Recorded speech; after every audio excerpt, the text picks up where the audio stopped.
Hallelujah. യേശയ്യാ പ്രവചനത്തിൽ 43-ാം അധ്യായത്തിൽ 6ഉം 7ഉം തിരുലിഖിതങ്ങൾ വിട്ടുകൊടുക്കുക എന്ന് വടക്കിനോടും തടയരുത് എന്ന് തെക്കിനോടും ഞാൻ ആജ്ഞാപിക്കുന്നു. ദൂരത്തുനിന്ന് എൻ്റെ പുത്രന്മാരെയും ഭൂമിയുടെ അതിർത്തികളിൽ നിന്ന് എൻ്റെ പുത്രിമാരെയും എൻ്റെ അടുക്കൽ കൊണ്ടുവരുവിൻ. എൻ്റെ മഹത്വത്തിനായി ഞാൻ സൃഷ്ടിച്ച് രൂപം കൊടുത്തിട്ടുള്ളവരും എൻ്റെ നാമം വഹിക്കുന്നവരുമായ എല്ലാവരെയും എൻ്റെ അരികിൽ കൊണ്ടുവരുവിൻ എന്നരുളി ചെയ്ത സർവശക്തൻ്റെ അത്ഭുത നാമത്തിൽ നിങ്ങൾക്കേവർക്കും കൃപയും സമാധാനവും. ഹല്ലേലൂയ. ഇന്ന് നാം ചിന്തിക്കുന്ന വിഷയം അവരെ ദുഷിക്കരുത് എന്നതിനെക്കുറിച്ചാണ്. വിശുദ്ധ യൂദാസ്ലീഹായുടെ ലേഖനത്തിലെ 10-ാമത്തെ തിരുലിഖിതം വചനം പഠിപ്പിക്കുന്നു, ഈ മനുഷ്യരാകട്ടെ തങ്ങൾക്ക് മനസ്സിലാകാത്ത എല്ലാ കാര്യങ്ങളെയും ദുഷിക്കുന്നു. പ്രിയപ്പെട്ട ദൈവമക്കളെ, ഈ നിമിഷങ്ങളിൽ സർവശക്തൻ്റെ തിരുമുമ്പിലേക്ക് നമ്മുടെ ദുഃഖങ്ങൾ പങ്കുവെക്കാം. കഴിഞ്ഞ നാളുകളിൽ ഇതുപോലെ ഓരോരുത്തരുടെ ദുഃഖങ്ങളും വേദനകളും ദൈവസന്നിധിയിലേക്ക് എടുത്ത് സമർപ്പിച്ചപ്പോൾ ദൈവത്തിൻ്റെ അത്ഭുത ശക്തി ഇറങ്ങി വിടുതലായ ആയിരക്കണക്കിന് ആളുകളുടെ അനുഭവങ്ങൾ ലോകത്തിലുണ്ട്. ഒരാളുടെ അനുഭവം നിങ്ങളുടെ ശ്രദ്ധയിലേക്ക് കൊണ്ടുവരാം. ഇതൊരു സിസ്റ്ററാണ്, ക്ലൂണി കോൺവെൻറ്റിലെ ഒരു സിസ്റ്ററാണ്. സിസ്റ്റർ ഇങ്ങനെയാണ് സിസ്റ്ററിൻ്റെ അനുഭവം പറയണത്. എൻ്റെ പേര് സിസ്റ്റർ ആനി, ഞാൻ ക്ലൂണി സഭയിലെ അംഗമാണ്. ക്ലൂണി എന്ന് പറഞ്ഞാൽ കത്തോലിക്ക സഭയിലുള്ള സിസ്റ്റേഴ്സിൻ്റെ ഒരു കോൺഗ്രിഗേഷൻ്റെ പേരാണ്. 1 വർഷമായിട്ട് എൻ്റെ മുട്ടിനുള്ളിൽ കഠിനമായ വേദന, മുട്ടുകുത്താനോ ജോലി ചെയ്യാനോ എനിക്ക് സാധിക്കാത്ത വിധം എൻ്റെ വേദന എന്നെ അലട്ടുകയാണ്. മുട്ടിനുള്ള വേദന വർദ്ധിച്ച് അവസാനം കോൺവെൻറ്റിലെ മദറിൻ്റെ നേതൃത്വത്തിൽ ഡോക്ടർമാരുടെ അടുത്ത് പരിശോധനയ്ക്ക് പോയി. ഡോക്ടർമാരുടെ വിദഗ്ധ പരിശോധനയിൽ മുട്ടിനുള്ളിലെ ഫ്ലൂയിഡ് കുറഞ്ഞു പോകുന്നത് കൊണ്ടാണ് ഇങ്ങനെ ഇത് കലശലായി വരുന്നത് എന്ന് ഡോക്ടർമാർ കണ്ടെത്തി. അതുകൊണ്ട് കഠിനമായ മെഡിക്കേഷന് അവർ നിർദ്ദേശം നൽകി. ഞങ്ങളങ്ങനെ മരുന്ന് കഴിച്ചുകൊണ്ടിരുന്നു. പക്ഷേ വേദന വർദ്ധിക്കുന്നതല്ലാതെ ഒരു കുറവും കാണുന്നില്ല. അങ്ങനെ ഇരിക്കുമ്പോഴാണ് 2008 മാർച്ച് മാസത്തിൽ 16-ാം തീയതി ഇതാ ടെലിവിഷനിലൂടെയുള്ള വചനപ്രഘോഷണം ഞങ്ങൾ കേൾക്കുകയാണ്.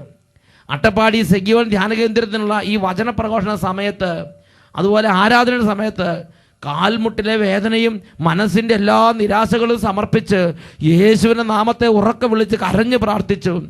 ആ സമയത്ത് കർത്താവ് എൻ്റെ കാൽമുട്ടിൻ്റെ രോഗം ഏറ്റെടുത്ത് എനിക്ക് സൗഖ്യം തന്നു. അന്ന് മുതൽ ഇന്ന് വരെ എൻ്റെ കാൽമുട്ടിന് ആ രോഗത്തിൻ്റെ ഒരു ബുദ്ധിമുട്ടും അനുഭവപ്പെടുന്നില്ല. ഹല്ലേലൂയ. നോക്കുക, ഒരു സിസ്റ്റർ ജീവിതത്തിൽ 1 വർഷത്തിലധികമായി നരകിക്കുകയാണ്. കാൽമുട്ടിനുള്ളിലെ ഫ്ലൂയിഡ് കുറഞ്ഞ് അത് കഠിന വേദനയിലേക്ക് നീങ്ങി. ആ തകർച്ച എത്ര മെഡിക്കേഷൻ ചെയ്തിട്ടും എത്ര മരുന്ന് കഴിച്ചിട്ടും മാറാതെ അതങ്ങനെ കൂടിക്കൂടി വരുന്നതിൻ്റെ നിരാശയിലും കണ്ണുനീരിലും ഒരു നാൾ ടെലിവിഷൻ്റെ മുമ്പിലിരുന്ന് ദൈവവചനം കേട്ടിട്ട് സർവശക്തനെ നനച്ച് യേശുവേ യേശുവേ എന്ന് വിളിച്ച് കരഞ്ഞപ്പോൾ അവിടെ ദൈവത്തിൻ്റെ അത്ഭുത ശക്തി ഇറങ്ങി. ഈ നിമിഷങ്ങളിൽ നമുക്ക് ആത്മാർത്ഥമായി പ്രാർത്ഥിക്കാം. ഓ ദൈവമായ കർത്താവ് യേശുവിൻ്റെ നാമത്തിൽ തൻ്റെ പ്രിയ ജനത്തെ വിടുവിക്കാൻ തിരഞ്ഞെടുത്ത മണിക്കൂറാണിത്. കരങ്ങൾ ഉയർത്തി ഉറക്കെ സ്തുതിക്കട്ടെ. ഓരോരുത്തരും അവരവരുടെ ദുഃഖങ്ങൾ ദൈവസന്നിധിയിലേക്ക് സമർപ്പിച്ച് സ്തുതിക്കട്ടെ. Hallelujah, hallelujah, hallelujah. ഓ ദൈവമേ, ഇപ്പോൾ കരഞ്ഞ് നിലവിളിച്ച് പ്രാർത്ഥിച്ചു കൊണ്ടിരിക്കുന്ന ഈ കുടുംബങ്ങളിലേക്ക് അങ്ങയുടെ നാമത്തിൻ്റെ മഹത്വത്തിന് വേണ്ടി സ്വർഗത്തിൻ്റെ അത്ഭുത ശക്തി ഇറങ്ങട്ടെ. ഈ ദൈവമക്കളെ പീഡിപ്പിച്ച് വർഷങ്ങളായി കാലങ്ങളായി കണ്ണുനീരിൽ ആഴ്ത്തിക്കൊണ്ടിരിക്കുന്ന എല്ലാ പീഡക ശക്തികളെയും യേശുവിൻ്റെ നാമത്തിൽ ശാസിക്കുന്നു. രോഗങ്ങളെ, രോഗത്തിൻ്റെ ആധിപത്യങ്ങളെ യേശുവിൻ്റെ നാമത്തിൽ ഈ കുടുംബങ്ങളിൽ നിന്ന് വിട്ടുമാറിപ്പോവുക. Hallelujah, hallelujah. സാമ്പത്തിക തകർച്ച, കുടുംബ പ്രശ്നങ്ങൾ, കുടുംബ തകർച്ച, ദാമ്പത്യ പരാജയങ്ങൾ, എല്ലാ തകർച്ചയുടെയും എല്ലാ കണ്ണുനീരിൻ്റെയും എല്ലാ ഉപദ്രവത്തിൻ്റെയും ശിഥിലീകരണ ശക്തികൾ, ശത്രുപീഡകൾ യേശുനാമത്തിൽ വിട്ടുമാറി പോകട്ടെ. Hallelujah, hallelujah, hallelujah.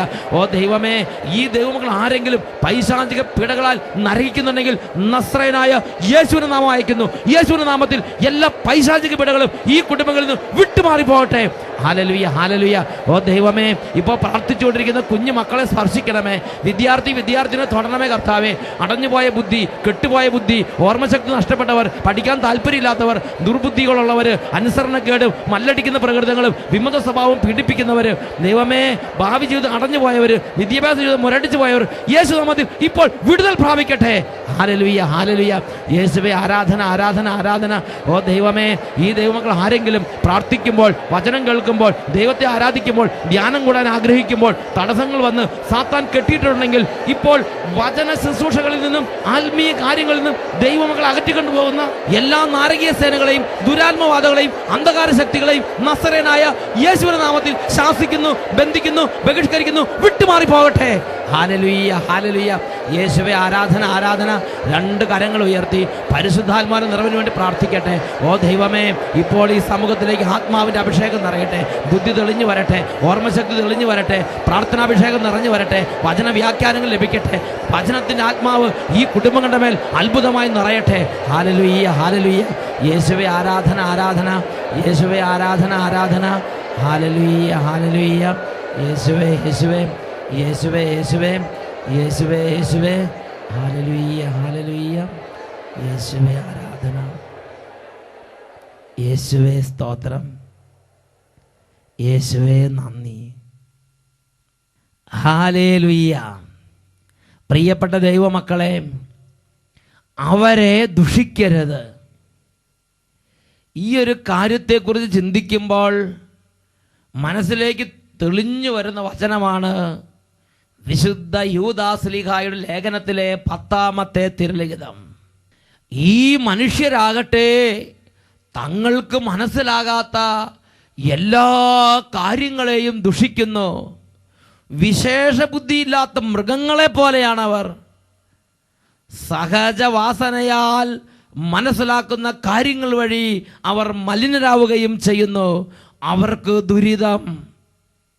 ദൈവവചനം ഒരു വലിയ വെളിപ്പെടുത്തൽ നമുക്ക് നൽകുകയാണ്. നാം എല്ലാ കാര്യങ്ങളെയും കയറി ദുഷിക്കരുത്. ഇത് ഞാൻ പറയുമ്പോൾ എൻ്റെ മനസ്സിൽ നിറഞ്ഞു നിൽക്കുന്ന ഒരുപാട് രംഗങ്ങളുണ്ട്. അതിൽ ഒരു രംഗം ഇന്ന് നിങ്ങളുമായി പങ്കുവെക്കാം. അനേകം ദൈവമക്കൾ കൂട്ടം കൂട്ടമായി ധ്യാന കേന്ദ്രങ്ങളിലേക്ക് ദൈവവചനം കേൾക്കാൻ പോകുമ്പോൾ അനേകം ദൈവമക്കൾ അവരുടെ പ്രദേശങ്ങളിലുള്ള വചന ശുശ്രൂഷ ആലയങ്ങളിലേക്ക് വചനം കേൾക്കാനും പ്രാർത്ഥിക്കാനും പോകുമ്പോൾ ഇവരെ ദുഷിച്ചുകൊണ്ട് മറ്റൊരു കൂട്ടം ഫരീസയന്മാർ സമൂഹത്തിൽ നിലയുറപ്പിച്ചിരിക്കുകയാണ്. അവരെന്താ പറയണത്? എങ്ങോട്ടാണ് ഈ ജനങ്ങളെല്ലാം കൂടി കെട്ടും കടയെടുത്തോണ്ട് ഓടുന്നത്? എന്താ ഇവിടെ ദൈവം ഇല്ലേ? ഇവരെന്തിനാണ് ഈ ധ്യാന കേന്ദ്രങ്ങൾക്കെല്ലാം പരക്കം പായണത്? ഇവരെന്തിനാണ് ഈ തീർത്ഥാടന കേന്ദ്രങ്ങളെല്ലാം ഓടുന്നത്? എന്നിട്ട് പരിഹാസത്തോടും പുച്ഛത്തോടും കൂടെ പറയുന്ന ചില വാക്കുകളുണ്ട്. അതിൽ ചിലത് ഞാൻ മനസ്സിലാക്കിയിരിക്കുന്നത് ഇങ്ങനെയാണ്: ഇതുങ്ങളെല്ലാം രോഗശാന്തിക്ക് വേണ്ടി ഓടുകയാണ്. ഇതുങ്ങളെല്ലാം എന്തോ കടബാധ്യത, എന്തോ ചില ജീവിതത്തിലെ ഞെരുക്കങ്ങളൊക്കെ മാറാൻ വേണ്ടി ഓടുകയാണ്. എന്തോ കിട്ടാൻ വേണ്ടി ഇവർ പോവുകയാണ്. രോഗശാന്തിക്ക് വേണ്ടിയാണ് ഇവർ ഓടുന്നത്. പ്രിയപ്പെട്ട സഹോദരങ്ങളെ, തങ്ങളുടെ ഉള്ളിലുള്ള ആത്മാവിൻ്റെ പ്രേരണയാൽ ഉണർന്ന് ദൈവരാജ്യത്തിൻ്റെ വചനങ്ങൾക്ക് വേണ്ടി ദൈവജനം നാടിൻ്റെ എല്ലാ മുക്കിലും നിന്നും മൂലയിൽ നിന്നും ദൈവവചനം പ്രഘോഷിക്കപ്പെടുന്ന സ്ഥലങ്ങളിലേക്ക് പോകുമ്പോൾ, കൺവെൻഷൻ ഗ്രൗണ്ടുകളിലേക്ക് പോകുമ്പോൾ, പ്രാർത്ഥന ആലയങ്ങളിലേക്ക് പോകുമ്പോൾ അവരെ രോഗശാന്തി തേടിപ്പോകുന്നവർ എന്ന് പറഞ്ഞ് അവരെ അധിക്ഷേപിക്കുകയാണ്. എന്തോ ചില കാര്യങ്ങൾ നടക്കാൻ വേണ്ടി പോകുന്ന ഭക്തന്മാർ എന്ന് പറഞ്ഞ് അവരെ ദുഷിക്കുകയാണ്. ദൈവത്തിൻ്റെ വചനം വ്യക്തമായി പഠിപ്പിക്കുകയാണ്, ഈ മനുഷ്യരാകട്ടെ തങ്ങൾക്ക് മനസ്സിലാകാത്ത എല്ലാ കാര്യങ്ങളെയും പ്രതി അവർ ദുഷിക്കുന്നു. എന്താണ് ഇതിൻ്റെ യാഥാർത്ഥ്യമെന്ന് ഞാൻ നിങ്ങൾ മനസ്സിലാക്കണം. ഈ നാടിൻ്റെ എല്ലാ മുക്കിൽ നിന്നും മൂലയിൽ നിന്നും ആളുകൾ ആന്തരികമായി ഒരു പ്രചോദനം ലഭിച്ചാൽ എന്ന പോലെ ഉണർന്ന് പഠിപ്പുള്ളവരും പഠിപ്പില്ലാത്തവരും ആരോഗ്യമുള്ളവരും ആരോഗ്യമില്ലാത്തവരും, കുട്ടികളും മുതിർന്നവരും, ചെറുപ്പക്കാരും വൃദ്ധന്മാരും, ഈ ആബാലവൃദ്ധം ജനങ്ങൾ ധ്യാന കേന്ദ്രങ്ങളിലേക്ക് പോകുമ്പോൾ, ആബാലവൃദ്ധം ജനങ്ങൾ കൺവെൻഷൻ ഗ്രൗണ്ടുകളിലേക്ക് പോകുമ്പോൾ അവരെ ഒറ്റയടിക്കാൻ അധിക്ഷേപിക്കാൻ വരട്ടെ. അതിൻ്റെ രഹസ്യം എന്താണെന്ന് ഞാൻ നിങ്ങൾ ആദ്യം ഒന്ന് മനസ്സിലാക്കാൻ പരിശ്രമിക്കുക. ഇതാണ് ദൈവത്തിൻ്റെ പരിശുദ്ധാത്മാവ് ആഗ്രഹിക്കുന്നത്. പ്രിയപ്പെട്ട സഹോദരങ്ങളെ, യെശയ്യാ പ്രവചനത്തിൽ 43-ാം അധ്യായത്തിൽ 6-7 വാക്യങ്ങളിൽ കർത്താവ് കൽപ്പിച്ചിരിക്കുകയാണ്, വിട്ടുകൊടുക്കുക എന്ന് വടക്കിനോടും തടയരുത് എന്ന് തെക്കിനോടും ഞാൻ ആജ്ഞാപിക്കുന്നു. ദൂരത്തുനിന്ന് എൻ്റെ പുത്രന്മാരെയും ഭൂമിയുടെ അതിർത്തികളിൽ നിന്ന് എൻ്റെ പുത്രിമാരെയും എൻ്റെ അടുക്കൽ കൊണ്ടുവരുവീൻ. എൻ്റെ മഹത്വത്തിനായി ഞാൻ സൃഷ്ടിച്ച് രൂപം കൊടുത്തിട്ടുള്ളവരും എൻ്റെ നാമം വഹിക്കുന്നവരുമായ എല്ലാവരെയും എൻ്റെ അടുക്കലേക്ക് കൊണ്ടുവരുവീൻ എന്ന് സർവശക്തൻ നമ്മുടെ പിതാവ്, എൻ്റെയും നിങ്ങളുടെയും പിതാവ്, പരിഹസിക്കുന്നവരുടെയും പോകുന്നവരുടെയും പിതാവ് ഇതാ ആവശ്യപ്പെടുകയാണ്. ഹല്ലേലൂയ, യേശുവേ സ്തോത്രം. സർവശക്തനായ പിതാവിൻ്റെ ഹൃദയത്തിൻ്റെ ആഗ്രഹമാണ് എല്ലാവരും പിതാവിൻ്റെ അരികിലേക്ക് എത്തണം എന്നുള്ളത്. ഹല്ലേലൂയ. ഇനി യേശു ഈ ഭൂമിയിലേക്ക് വന്നു. യേശു ഈ ഭൂമിയിലേക്ക് വന്നപ്പോൾ യേശു എന്താ ചെയ്തത്? യേശു ഈ ഭൂമിയിലേക്ക് വന്നപ്പോൾ ഇതാ യേശുവിൻ്റെ അരികിലേക്ക് പലതരത്തിലുള്ള ആളുകൾ വരികയാണ്.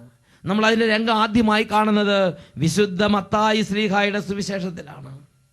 വിശുദ്ധ മത്തായി ശ്ലീഹായുടെ സുവിശേഷത്തിൽ 4-ാം അധ്യായത്തിൽ 23 മുതൽ 25 വരെ തിരുലിഖിതങ്ങൾ വായിച്ചാൽ യേശുവിൻ്റെ പ്രവർത്തന രീതിയും യേശുവിൻ്റെ മനോഭാവവും വെളിപ്പെട്ട് വരുന്നുണ്ട്. നമുക്കതൊന്ന് വായിച്ചു നോക്കാം. അവൻ അവരുടെ സിനഗോഗുകളിൽ പഠിപ്പിച്ചും രാജ്യത്തിൻ്റെ സുവിശേഷം പ്രസംഗിച്ചും ജനങ്ങളുടെ എല്ലാ രോഗങ്ങളും വ്യാധികളും സുഖപ്പെടുത്തിയും ഗലീലി മുഴുവൻ ചുറ്റി സഞ്ചരിച്ചു. യേശുവിൻ്റെ ശുശ്രൂഷയെക്കുറിച്ച് ഒറ്റ വാക്കിൽ പറയാവുന്ന ഏറ്റവും മനോഹരമായ ചിത്രീകരണമാണിത്.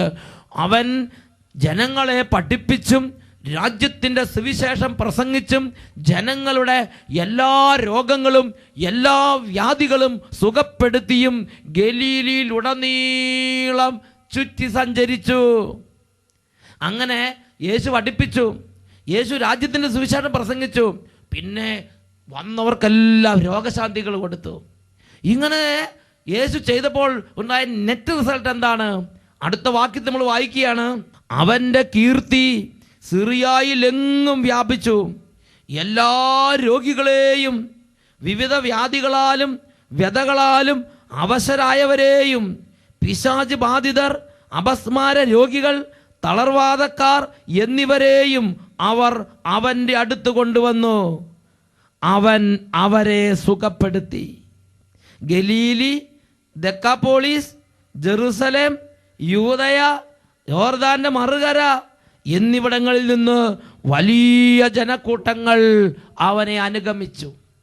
യേശു ശുശ്രൂഷയ്ക്ക് ചെല്ലുമ്പോൾ വലിയ ജനക്കൂട്ടങ്ങൾ യേശുവിൻ്റെ അരികിലേക്ക് വരികയാണ്. അതിൽ നല്ലൊരു ഭാഗം ആളുകൾ ആരായിരുന്നു? തളർവാദക്കാർ, കുഷ്ഠരോഗികൾ, പിശാച് ബാധിതർ, അപസ്മാരക്കാർ, കുരുടന്മാർ, മുടന്തന്മാർ, ഇങ്ങനെ എല്ലാവിധ രോഗങ്ങളാലും വ്യാധികളാലും തളർന്നിരുന്ന ആളുകളും അവരെ കൊണ്ടുവന്നിരുന്നവരുമായ വലിയൊരു ഗണ ആളുകൾ യേശുവിൻ്റെ ശുശ്രൂഷയിലുണ്ടായിരുന്നു. ജനങ്ങളെല്ലാം വന്നപ്പോൾ ഒരു കാരണം യേശു നൽകിയ രോഗശാന്തികളും യേശുവിൽ നിന്ന് ലഭിച്ചുകൊണ്ടിരുന്ന വിടുതലുകളുമായിരുന്നു. ഈ ജനങ്ങളെല്ലാം വന്നിട്ട് നിങ്ങളൊന്ന് ചിന്തിച്ചു നോക്ക്, ഈ ജനങ്ങൾ എത്ര പേര് മാനസാന്തരപ്പെട്ടിട്ടുണ്ട്? യേശുവിനെ വന്ന് വലിയ ജനക്കൂട്ടങ്ങൾ വന്നിരുന്നു. എത്ര പേര് യേശുവിൻ്റെ വചനം കേട്ട് മാനസാന്തരപ്പെട്ടിട്ടുണ്ട്? പ്രിയപ്പെട്ട സഹോദരങ്ങളെ, ഇന്ന് ഞാൻ കാണുന്നൊരു പ്രത്യേകത, ചില കേന്ദ്രങ്ങളിരുന്ന് കണക്കൂട്ടുകയാണ്.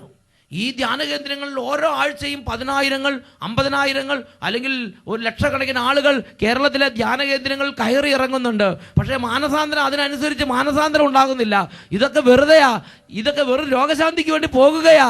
ഇങ്ങനെ ഇരുന്ന് ഓരോ മുക്കിലും മൂലയിൽ ചില കേന്ദ്രങ്ങളിരുന്ന് കണക്ക് കൂട്ടുന്ന ആളുകളെ ഞാൻ കാണുന്നുണ്ട്. പ്രിയപ്പെട്ട സഹോദരങ്ങളെ, അങ്ങനെ കണക്ക് കൂട്ടാൻ നിങ്ങൾക്ക് എന്ത് കാര്യം? ദൈവത്തിൻ്റെ വചനത്തിൽ യേശു ക്രിസ്തുവിനെ ശുശ്രൂഷ കാണുന്നത് എന്താ? യേശു ക്രിസ്തുവിൻ്റെ അടുത്ത് വന്നിരുന്നവരെല്ലാവരും യേശു ക്രിസ്തു സ്വീകരിച്ചിരുന്നു. മാനസാന്തരപ്പെടുകയോ മാനസാന്തരപ്പെടാതിരിക്കുകയോ അത് അവരുടെ സ്വാതന്ത്ര്യം. യേശുവിൻ്റെ ദൗത്യം എന്തായിരുന്നു? യേശുവിൻ്റെ ദൗത്യം വന്നവരെല്ലാം യേശു സ്വീകരിച്ചു. ഈ രോഗശാന്തിക്ക് വേണ്ടി വന്നവരെ കാണുമ്പോൾ ഒരു പുച്ഛം യേശുവിനുണ്ടായിരുന്നില്ല. ഈ വിടുതലിന് വേണ്ടി ആഗ്രഹിച്ച് വേറെ എങ്ങും രക്ഷയില്ലാതെ യേശുവിൻ്റെ അടുത്തേക്ക് വരുന്നവരെ കണ്ടപ്പോൾ നിങ്ങൾ ഈ അപ്പം തിന്നാൻ വേണ്ടി വന്നിരിക്കുക, ഇങ്ങനെ ഒരു പരിഹാസമോ പുച്ഛമോ ഒന്നും യേശു ആ തകർന്ന ജനത്തോട് കാണിച്ചിരുന്നില്ല. പകരം യേശു മറ്റൊരു മനോഭാവം കാണിച്ചിരുന്നു. അത് വിശുദ്ധ മത്തായി ശ്രീയുടെ സുവിശേഷത്തിൽ 11-ാം അധ്യായത്തിൽ 28-ാം വാക്യത്തിൽ നമ്മൾ വായിക്കുന്നുണ്ട്. അധ്വാനിക്കുന്നവരും ഭാരം വഹിക്കുന്നവരുമായ നിങ്ങളെല്ലാവരും എൻ്റെ അടുക്കലേക്ക് വരുവീൻ, ഞാൻ നിങ്ങളെ ആശ്വസിപ്പിക്കാം. അധ്വാനിക്കുന്നവരും ഭാരം വഹിക്കുന്നവരുമായ, രോഗത്തിൻ്റെ ഭാരങ്ങൾ വഹിക്കുന്നവർ, കുടുംബജീവിതത്തിൻ്റെ ഭാരങ്ങൾ വഹിക്കുന്നവർ, ശത്രുപീഡയുടെ ദുഃഖം അനുഭവിക്കുന്നവർ, നിരാശ ബാധിച്ചിരിക്കുന്നവർ, സങ്കടപ്പെട്ടിരിക്കുന്നവർ, തളർന്നിരിക്കുന്നവർ, രോഗികൾ, ആരും പോലും ഇല്ലാത്തവർ, ആർക്കും സഹായിക്കാൻ പറ്റാത്ത വിധം നശിച്ച ജീവിതമുള്ളവർ, നിങ്ങളെല്ലാവരും എൻ്റെ അരികിലേക്ക് വരുവീൻ, ഞാൻ നിങ്ങളെ ആശ്വസിപ്പിക്കാം. യേശു പറയുക. ഇതായിരുന്നു യേശുവിൻ്റെ മനസ്സ്. ഇതായിരുന്നു യേശുവിൻ്റെ മനസ്സ്. ഒരു ഉത്തമ സഭാ സന്താനമാണെങ്കിൽ എനിക്ക് നിങ്ങൾക്കുണ്ടാകുന്ന മനസ്സിതല്ലേ? എനിക്ക് നിങ്ങൾക്കുണ്ടാകുന്ന മനസ്സിതല്ലേ?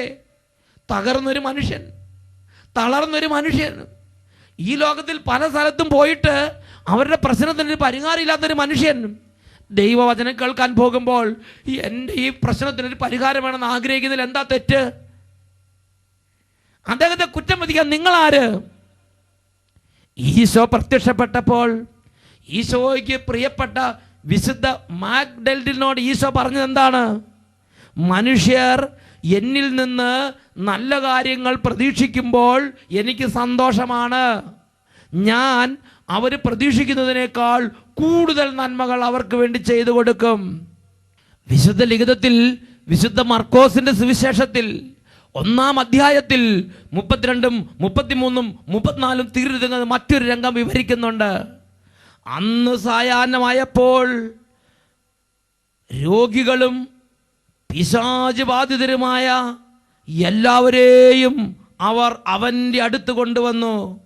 നഗരവാസികളെല്ലാം വാതിൽക്കൽ സമ്മേളിച്ചു. വിവിധ രോഗങ്ങൾ ബാധിച്ചിരുന്ന വളരെ പേരെ അവൻ സുഖപ്പെടുത്തി. അനേകം പിശാചുക്കളെ പുറത്താക്കി. പിശാചുക്കൾ തന്നെ അറിഞ്ഞിരുന്നത് കൊണ്ട് സംസാരിക്കാൻ അവൻ അവരെ അനുവദിച്ചില്ല. എപ്പോഴും ഈശോയുടെ ശുശ്രൂഷ കാണുന്നത് അനേക രോഗികളെ സുഖപ്പെടുത്തുന്നു, നിരവധി പിശാച് ബാധിതരെ വിടുവിച്ച് വിട്ടയക്കുന്നു. ഹല്ലേലൂയ. ഒരിക്കലും അവരോട് ഒരു പരിഹാസ മനോഭാവം, ഒരു പുച്ഛ മനോഭാവം, രോഗശാന്തി തേടി വരുന്നവരെ അങ്ങനെയൊന്നും യേശു ചിന്തിച്ചിട്ടില്ല ഒരിക്കലും. പകരം രോഗശാന്തി തേടി വരുന്നവരെ കാണുമ്പോൾ യേശു ഹൃദയം കൊണ്ട് മനസ്സലിയുന്ന ഒരു രംഗമാണ് വിശുദ്ധ ബൈബിളിൽ നമുക്ക് ദൈവം കാണിച്ചു തന്നിരിക്കുന്നത്. പ്രിയപ്പെട്ടവരെ, ഞാനും നിങ്ങൾ ഇതിൻ്റെ മർമ്മം മനസ്സിലാക്കണം. ഇതെന്താണ് ആളുകൾ ഇങ്ങനെ ശുശ്രൂഷകൾ നടക്കുമ്പോൾ ഓടിക്കൂടുന്നത്? യേശുവിൻ്റെ അടുത്തേക്ക് ഇതാ വിവിധ രോഗങ്ങൾ ബാധിച്ചവർ, പിശാച് ബാധിതർ, കുരുടന്മാർ, മുടന്തന്മാർ, ജീവിതത്തിൻ്റെ എല്ലാ തുറകളിലും പെട്ടവർ, കുട്ടികൾ, ബാലികാബാലന്മാർ, വൃദ്ധന്മാർ, സ്ത്രീകൾ, പുരുഷന്മാർ, കുടുംബനാഥന്മാർ, ഉദ്യോഗസ്ഥന്മാർ, എല്ലാ തരത്തിലും പെട്ട ആളുകൾ യേശുവിൻ്റെ അരികിലേക്ക് വരികയാണ്. അതുപോലെ തന്നെ ഇന്ന് ശക്തമായി വചനം പ്രസംഗിക്കുന്ന ധ്യാന കേന്ദ്രങ്ങളിലേക്കും അതുപോലെ കൺവെൻഷൻ ഗ്രൗണ്ടുകളിലേക്കും ജനം കൂട്ടം കൂട്ടമായി പോവുകയാണ്. അത് കണ്ടുകൊണ്ട് നാം ഹൃദയത്തിൽ അസൂയപ്പെട്ടിരുന്നിട്ട് എന്ത് കാര്യം? അതുകൊണ്ടുകൊണ്ട് നമ്മുടെ ഹൃദയത്തിൽ നമ്മൾ ഭാരപ്പെട്ടിരുന്ന എന്ത് കാര്യം? എന്താണ് ഇതിൻ്റെ മർമ്മമെന്ന് ഞാനും നിങ്ങൾ മനസ്സിലാക്കണം. വിശുദ്ധ യോഹന്നാന്റെ സുവിശേഷത്തിൽ 6-ാം അധ്യായത്തിൽ 44-ാമത്തെ തിരുലിഖിതം, എൻ്റെ പിതാവ് ആകർഷിച്ചാൽ അല്ലാതെ നിങ്ങളിൽ ആർക്കും എൻ്റെ അരികിൽ വരാൻ സാധിക്കുകയില്ല. യേശു അസന്നിഗ്ധമായി പ്രഖ്യാപിച്ചു, എൻ്റെ പിതാവ് ആകർഷിച്ചാൽ അല്ലാതെ നിങ്ങളിൽ ആർക്കും എൻ്റെ അരികിലേക്ക് വരാൻ കഴിയുകയില്ല. വിശുദ്ധ യോഹന്നാന്റെ സുവിശേഷത്തിൽ 6-ാം അധ്യായത്തിൽ 65-ാം തിരുലിഖിതം, ഇതുകൊണ്ടാണ് പിതാവിൽ നിന്ന് വരം ലഭിച്ചാൽ അല്ലാതെ എൻ്റെ അടുക്കലേക്ക് വരാൻ ആർക്കും സാധിക്കുകയില്ല എന്ന് ഞാൻ നിങ്ങളോട് പറഞ്ഞത്. യേശു പറഞ്ഞ ഈ വചനത്തിൻ്റെ പൊരുൾ എന്താണ്? യേശു 6-ാം അധ്യായം 44-ാം വാക്യത്തിൽ പറഞ്ഞു, എൻ്റെ പിതാവ് ആകർഷിച്ചവർക്കേ യേശുവിൻ്റെ അടുത്തേക്ക് വരാൻ പറ്റൂ. നിങ്ങൾ നോക്ക്, നാട്ടിലുള്ള എല്ലാവരും പോകണുണ്ടോ? നിങ്ങളുടെ കുടുംബത്തിലുള്ള എല്ലാവരും തന്നെ പോകണുണ്ടോ? പിതാവിൻ്റെ ആത്മാവ് ആകർഷിച്ചവർക്ക് മാത്രമേ യേശുവിൻ്റെ രാജ്യത്തിന് ശുശ്രൂഷയിലേക്ക് പോകാൻ പറ്റുള്ളൂ. എൻ്റെ പിതാവിൽ നിന്ന് വരം ലഭിച്ചാലല്ലാതെ നിങ്ങൾ ആർക്കും എൻ്റെ അരികിലേക്ക് വരാൻ പറ്റില്ല. പിതാവിൽ നിന്നൊരു വരം ലഭിക്കണം.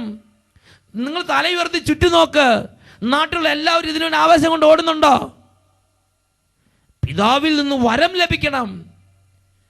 അങ്ങനെ പിതാവ് വരം കൊടുത്ത് ഉയർത്തിക്കൊണ്ടു പോകുന്ന ആളുകളെ കാണുമ്പോഴാണ് അനേകം വ്യക്തികൾ ദുഷിച്ച് പറയുന്നത്. യോഹന്നാന്റെ സുവിശേഷം 6-ാം അധ്യായം 37-ാം തിരുലിഖിതം, എൻ്റെ പിതാവ് എനിക്ക് നൽകുന്നവരെല്ലാം എൻ്റെ അടുത്ത് വരും, എൻ്റെ അടുത്ത് വരുന്നവനെ ഞാൻ ഒരിക്കലും തള്ളിക്കളയുകയില്ല. അപ്പോൾ ഈ യേശുവിൻ്റെ വചനം കേൾക്കാൻ വരുന്നവരെ കുറിച്ച് ദൈവവചനത്തിൽ യേശു എന്താ പഠിപ്പിക്കുന്നത്? പിതാവായ ദൈവം യേശുവിനെ ഏൽപ്പിച്ചു കൊടുത്തവര്, എൻ്റെ പിതാവ് എനിക്ക് തരുന്നവരല്ല എൻ്റെ അടുത്ത് വരും. വീണ്ടും ഈ കാര്യത്തെക്കുറിച്ച് ജെറമിയ പ്രവാചകന്റെ പുസ്തകത്തിൽ 30-ാം അധ്യായത്തിൽ 21-ാം തിരുലിഖിതത്തിൽ ദൈവം പഠിപ്പിക്കുന്നുണ്ട്. എൻ്റെ സന്നിധിയിൽ വരാൻ ഞാൻ അവനെ അനുവദിക്കും, അപ്പോൾ അവൻ എൻ്റെ അടുക്കലേക്ക് വരും. അല്ലാതെ എന്നെ സമീപിക്കാൻ നിങ്ങളിൽ ആർക്കാണ് ധൈര്യമുണ്ടാവുക? ഇങ്ങനെ ഈ വചനങ്ങളിലൂടെ ദൈവം എന്താ വെളിപ്പെടുത്തുന്നത്? സ്വർഗം ഇടപെട്ട ഒരു ദൈവ പൈതലിനാണ് യേശുവിൻ്റെ സ്വരം കേൾക്കുമ്പോൾ അവിടുന്ന് ഉണർന്ന് യേശുവിൻ്റെ വചനം പ്രസംഗിക്കുന്ന സ്ഥലത്തേക്ക് നീങ്ങാൻ കഴിയുകയുള്ളൂ. അത് വെറും രോഗശാന്തിക്ക് വേണ്ടി ഓടുന്നവരാണ്. നിങ്ങൾ അവരെ അധിക്ഷേപിക്കരുത്.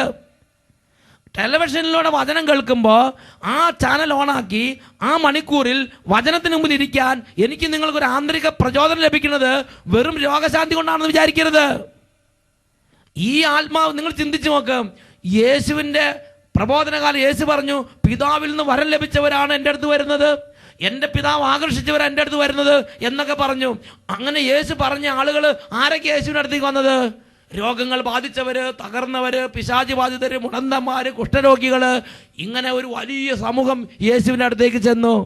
അപ്പൊ പിതാവ് ഉണർത്തിയവര് വല്ല ടിപ്പ് ടോപ്പ് ആയിട്ടുള്ള നല്ല നിയമജ്ഞനും ഫരിസേയനും പോലുള്ള കുറച്ച് പകൽമാന്യന്മാരാണെന്ന് വിചാരിക്കരുത്. പിതാവിൻ്റെ ആത്മാവിന് ജ്ഞാനമനുസരിച്ച് പിതാവ് എല്ലാ തലത്തിലുള്ളവരെ ഉണർത്തുന്നുണ്ട്. ഹല്ലേലൂയ.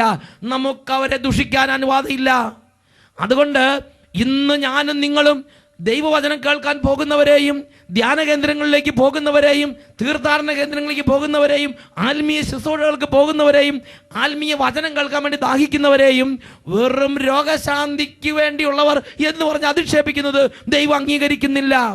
അതാണ് വിശുദ്ധ യൂദാസ്ലീഹായുടെ ലേഖനത്തില് 10-ാമത്തെ വാക്യത്തിൽ വായിക്കുന്നത്, ഈ മനുഷ്യരാകട്ടെ തങ്ങൾക്ക് മനസ്സിലാകാത്ത എല്ലാ കാര്യങ്ങളെയും ദുഷിക്കുന്നു, വിശേഷ ബുദ്ധിയില്ലാത്ത മൃഗങ്ങളെ പോലെയാണ് അവർ. ജന്മവാസന കൊണ്ട് മനസ്സിലാക്കുന്ന കാര്യങ്ങളാൽ അവർ മലിനരാവുകയും ചെയ്യുന്നു. അവർക്ക് ദുരിതം എന്നത്രേ വചനം പഠിപ്പിക്കുന്നത്. ഈ നിമിഷങ്ങളിൽ എഴുന്നേറ്റ് പ്രാർത്ഥിക്കാം. ഓ ദൈവമേ, ബോഷ്കിൻ്റെ ആത്മാവിൽ നിന്ന് രക്ഷിക്കണമേ, വഷളത്വത്തിൻ്റെയും അബദ്ധത്തിൻ്റെയും ആത്മാവിൽ നിന്ന് ഞങ്ങളെ മോചിപ്പിക്കണമേ. കരങ്ങൾ ഉയർത്തി സ്തുതിക്കട്ടെ. ഹാലലുയ്യ, ഹാലലുയ്യ, ഹാലലുയ്യ.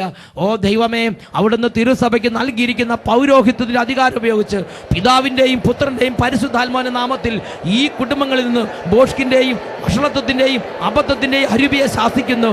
ഓ ദുർഭാഷണത്തിൻ്റെ അരുവികളെ ശാസിക്കുന്നു. കാണുന്നതിനെല്ലാം ദുഷിക്കാൻ പ്രേരിപ്പിക്കുന്ന എല്ലാ അരുവികളെയും സ്വാധീനങ്ങളെയും യേശുവിന്റെ നാമത്തിൽ ശാസിക്കുന്നു, ബന്ധിക്കുന്നു, ബഹിഷ്കരിക്കുന്നു, വിട്ടുമാറിപ്പോകട്ടെ. Hallelujah, hallelujah. യേശുവേ ആരാധന, ആരാധന. യേശുവേ ആരാധന, ആരാധന. Hallelujah, hallelujah. യേശുവേ, യേശുവേ, യേശുവേ, യേശുവേ, യേശുവേ, യേശുവേ. Hallelujah, hallelujah. യേശുവേ, യേശുവേ, യേശുവേ സ്തോത്രം. യേശുവേ നന്ദി. ഹല്ലേലൂയ.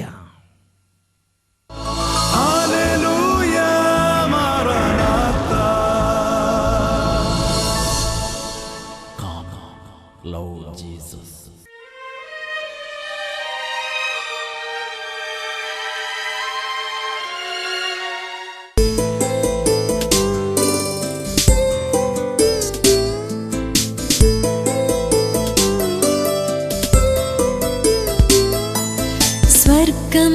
തുറന്ന് സക്രാരിയിൽ വാഴും യേശു മഹേശന് ആരാധന, ആരാധന, സ്തുതി ഗീതങ്ങൾ പാടി നിന്നെ നമിച്ചു പുകഴ്ത്തിടുന്നു.